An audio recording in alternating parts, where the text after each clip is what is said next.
नमस्ते। आज लेकर आए हैं एक बहुत ही प्यारी सी कहानी। एक कहानी एक बहुत बड़ी मूली के बारे में और उससे भी बड़ी एकता की ताकत के बारे में। सुनने में तो ये कहानी बहुत सीधी साधी लगती है, पर इसका जो संदेश है ना, वो बहुत गहरा है। लेकिन कहानी शुरू करने से पहले एक सवाल मन में आता है। भला एक मूली में इतनी ताकत हो सकती है क्या कि उसे कोई अपनी जगह से हिला तक ना पाए? चलिए कहानी में ही इसका जवाब ढूंढते हैं। तो कहानी शुरू होती है नाना जी और उनके प्यारे से बगीचे से। वहीं पर एक छोटा सा बीज बोया गया था, जो आगे चलकर एक बहुत बड़ी चुनौती बनने वाला था।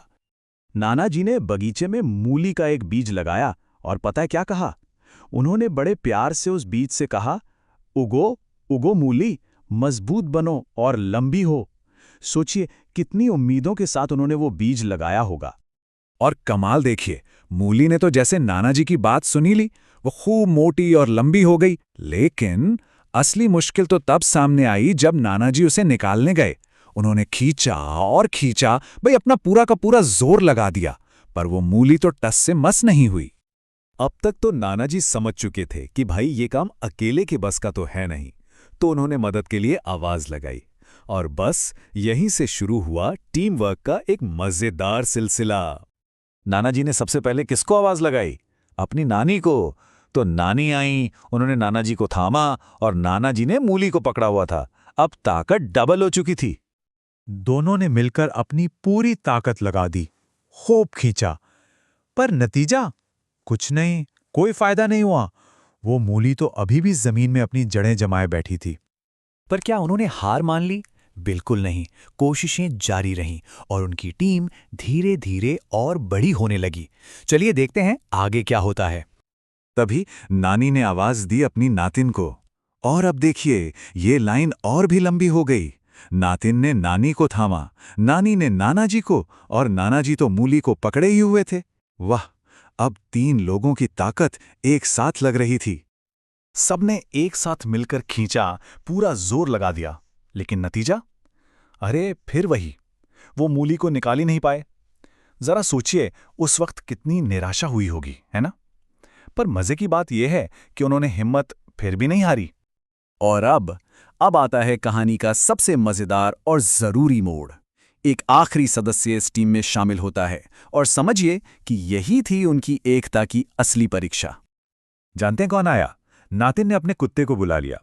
अब जरा इस पूरी लाइन को देखिए। कुत्ते ने नातिन को थामा, नातिन ने नानी को, नानी ने नाना जी को और नाना जी ने मूली को। क्या बात है, अब जाकर एक पूरी टीम तैयार थी। और जैसे ही सबने मिलकर एक साथ एक आखिरी बार जोर लगाया, पता है क्या हुआ? खच्चाक, मूली जमीन से बाहर आ गई। आखिरकार सबकी मेहनत रंग लाई। तो देखा ना, ये कहानी सिर्फ एक बड़ी सी मूली को निकालने की नहीं है, इसके पीछे कुछ बहुत जरूरी बातें छिपी हैं। चलिए जरा समझते हैं कि वो क्या हैं। इस पूरी कहानी में एक शब्द बार बार आया है, थामा। इसका मतलब होता है पकड़ना या एक दूसरे को सहारा देना।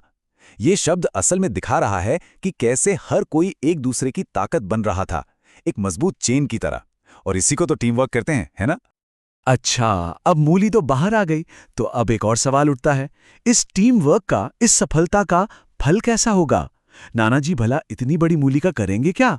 लगता तो यही है कि एक शानदार दावत होगी जिसमें ये पूरी टीम शामिल होगी। और इसी से जुड़ा एक और सवाल भी है कि मूली से बनता क्या क्या है। अरे भाई, पराठे, सब्जी, सलाद, न जाने क्या क्या। ये इस बात का प्रतीक है कि जब सब मिलकर मेहनत करते हैं ना, तो उसका जो मीठा फल मिलता है उसे सब मिलकर बांटते हैं, और उस मिल बांटकर खाने का स्वाद ही कुछ और होता है। और अब आखिर में वो सबसे जरूरी सवाल जो इस कहानी का असली सार है।